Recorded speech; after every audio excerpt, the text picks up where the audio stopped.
You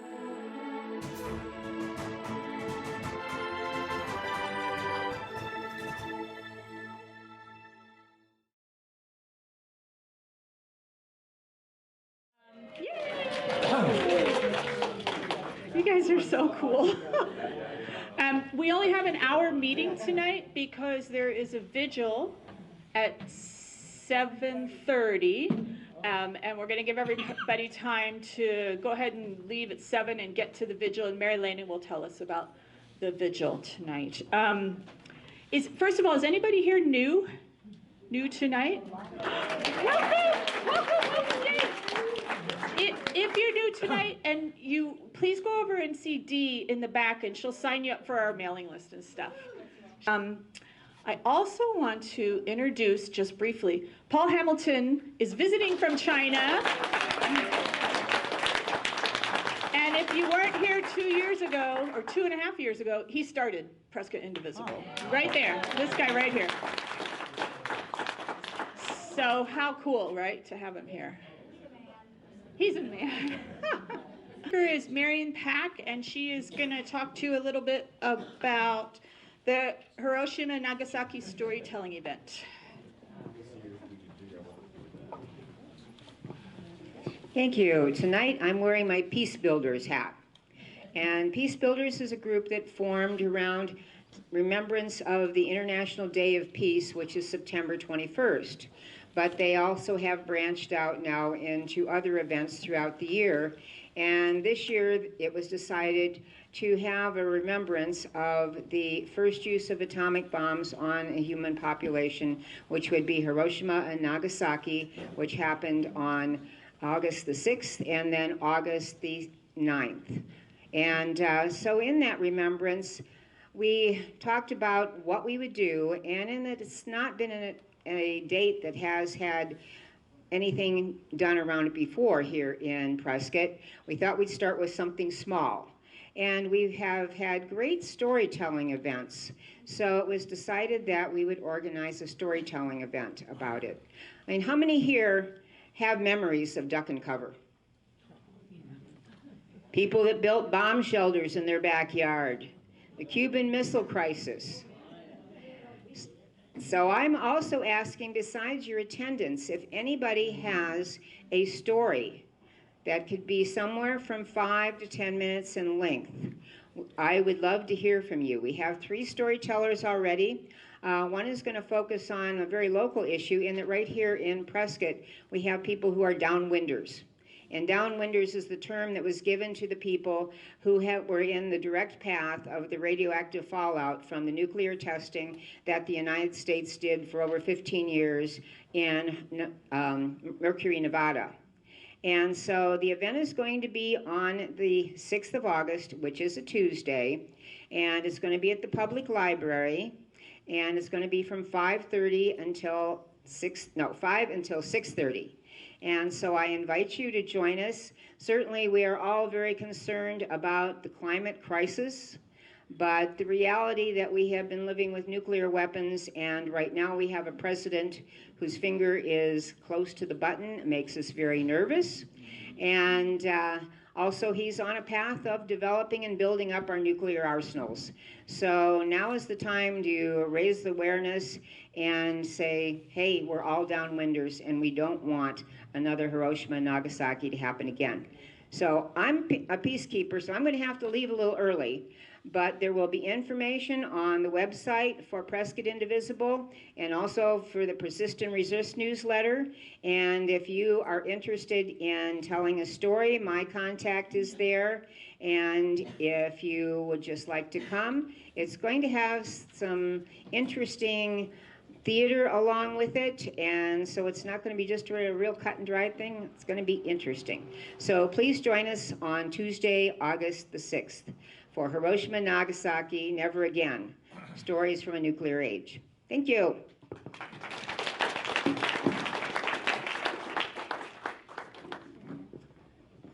Our next speaker is Maria Lynham, and she's going to tell us all about the debate, how the debate watch party went. How many people were there at the debate watch? Yay! And then about the next one. Thank you. So you're all going to want to come to this watch party. Last time, we had 40 people that said that they were coming, and we ended up with 70. The room was packed. It was exciting. And we played candidate bingo. So if you haven't come next time and find out how to do it. And we're also going to have a little photo opportunity for you. We're going to pick the top 5 candidates and have their faces on a stick. So you can have your photo taken with the candidate of your choice. And if there's somebody you really want, let me know and I'll figure out how to make another face. It's not a big deal. So, but it should be fun. And we're going to ask for RSVPs starting next week. Please RSVP if you plan on coming. I apologize. We're going to have it on Wednesday, July 31st at Guacamaya's restaurant again. And you can come, you can order dinner or appetizers. We have the whole back room, and they were fantastic. They didn't expect 70 people any more than we did. And they took care of everyone. Everybody got separate checks. It was handled really, really well. So I look forward to seeing all of you. Thank you. Next, we have our environmental minute with Jim Stein. Oh.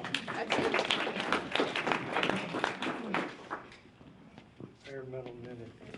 Environmental minutes. Okay, got the stopwatch going? Okay. No stopwatch. No stopwatch? You're good. Okay.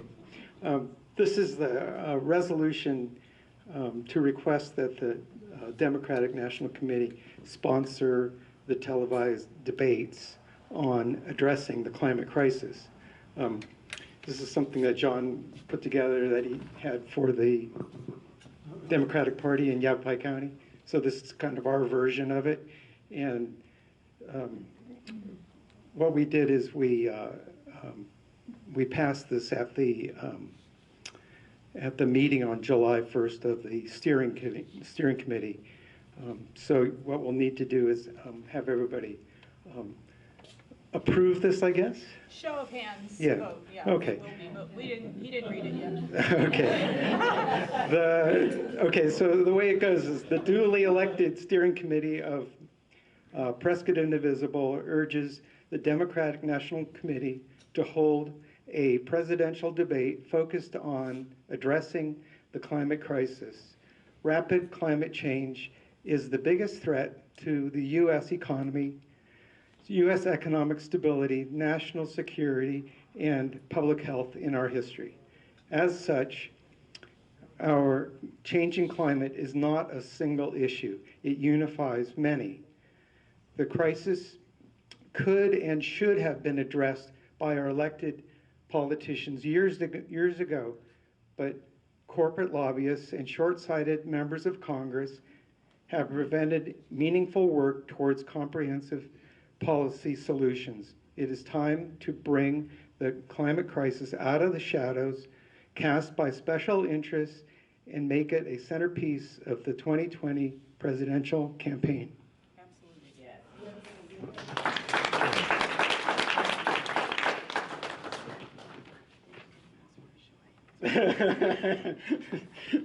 So let's see. So should we have a show of hands of all those who disagree with it?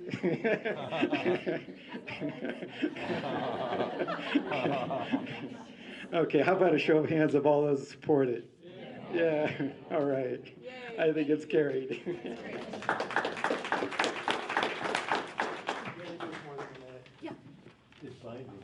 I just want to tag on that the Yavapai County Democratic Party started this request for a debate and submitted it to the Arizona Democratic Party, and just this last week on Tuesday, the Young Democrats of Arizona adopted it and presented it directly to Tom Perez, who they were meeting with on Tuesday. So.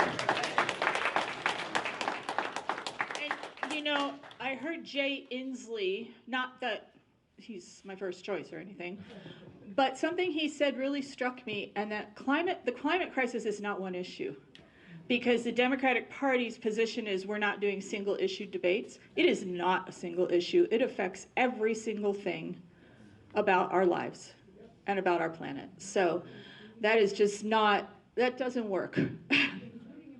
Absolutely including immigration. People don't have places to live anymore.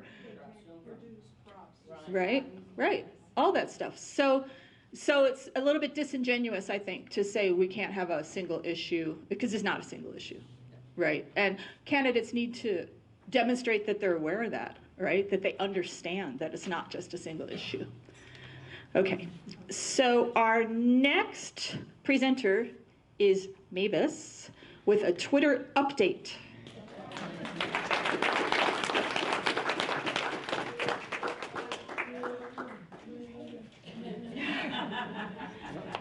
Okay.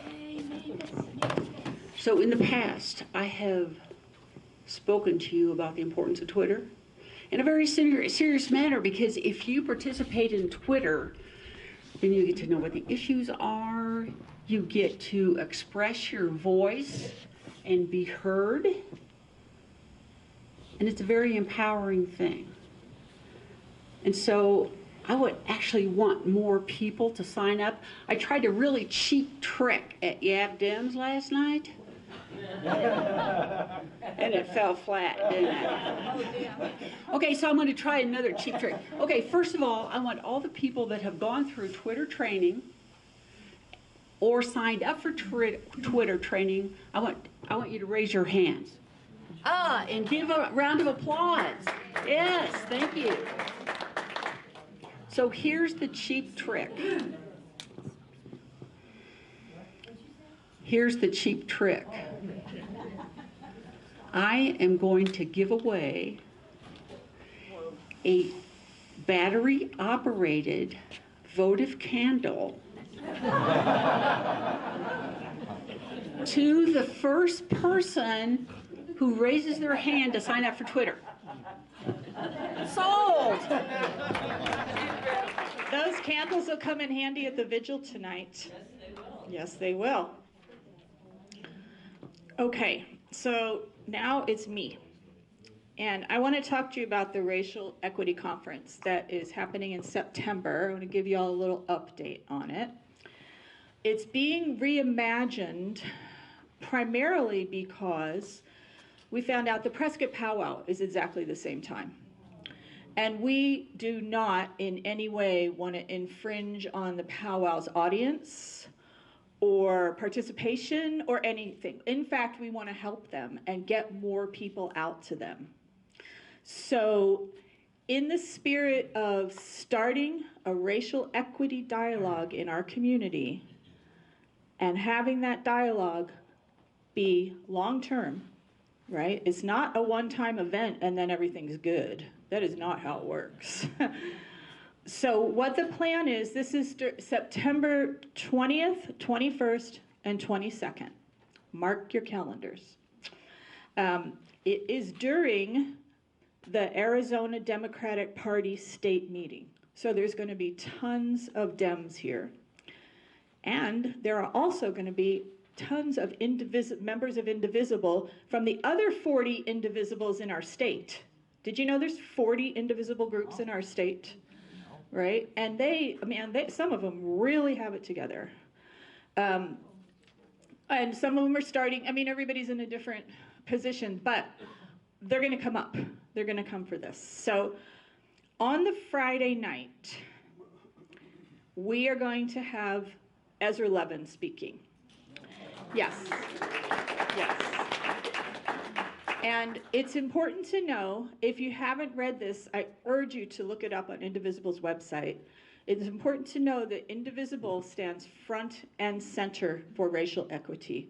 They have a racial equity statement that is brilliant, absolutely brilliant, and Indivisible will hold candidates accountable, meaning they can't just do a little bit of lip service about it, meaning their campaigns, actually the people working and being paid on their campaigns need to be diverse. Otherwise, how are they going to know what people need if they're only hearing from middle and upper class white people, right? So this will be a time, I'll go back a little bit. So the Friday night, Ezra Levin will speak and we will have a program around racial equity. I urge you all to come.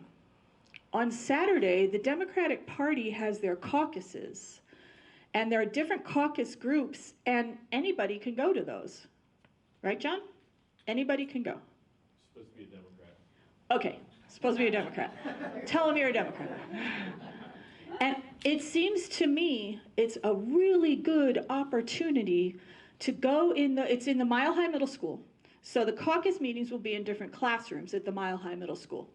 And it's a really, if you have issues that you're super interested in, there's probably a caucus around that issue, and you can go and talk to the other people in the caucus and find out what they're doing about that issue. And find out what, and share what you think should be done. So I think it's a really good opportunity. Also, what we're planning to do on that Saturday and Sunday is I arranged to get some vans from a local high school, and we are going to shuttle people to the powwow. Because, that powwow is busy. It's really hard to park. It's just, people don't go because of that kind of stuff. But we're going to have a free shuttle for people to get back and forth to the powwow, hopefully holding up and supporting the Smoke Eye and the community. So, yes, thank you. Prescott Indivisible needs to make an effort to almost infiltrate our community so we don't end up always just being older, white, middle-class group. There are tons of people in this community that don't know us. Some people think we're radical commies. Isn't that funny? But they think that. People think that about us, but they don't know us, right? So I want to see Indivisible adding its strength and its numbers to other community organizations also. So by helping out the powwow is one thing we can do. So also, a bunch of people from various Indivisible groups are going to be coming up, and they're not rich. They don't have a lot of money. So if you have a room you can offer, talk about community building, right? Get a kid from Yuma to come stay at your house for the weekend. Get a kid from Tohono O'odham, right? Get somebody from Phoenix and see if you can offer a room. At the next meeting, I'm going to put a sign-up sheet for that. The other thing is if you can't offer a room, there'll be a block of hotel rooms, and you could certainly donate to help offset the cost of those hotel rooms for the people traveling all the way from Yuma and further south even. So it's going to be very cool to have other members of Indivisible, of other state organizations together with us. Yes? Okay, so the Friday night is a educational evening, probably a little entertainment. On the Sunday, we'll be having a racial equity workshop put on by people who work for Indivisible National. And Indivisible's flying them out for us, just for us, right? And a racial equity workshop requires open-mindedness. They're not the easiest things to attend. They're not the easiest things to participate in, but they're really good for you. They're really good for you. It's important to put yourself in the shoes of other people. So you're all invited to that. That will be on the Sunday. And then we will have a day of action after the racial equity workshop. The people from other Indivisibles, they never seen our town square. They're going to think it's so cool that they can walk around our town square with the signs that we're going to make after the workshop. So mark your calendars, September 20th, 21st, 22nd, and we'll give you more information on it as it unfolds. Okay, welcome.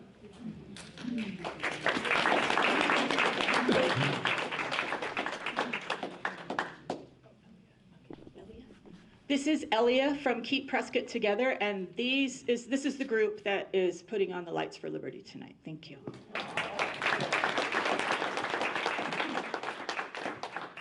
Hi everybody, my name is Elia. I'm excited to invite you all to this vigil that we have all planned with several different community organizations here in Prescott.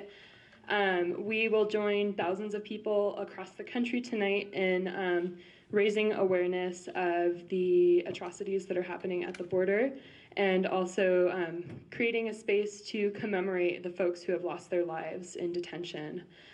So we want to create that space with you all tonight, and so we invite you to join us at 7:30 at Yavapai County Sheriff's Office tonight.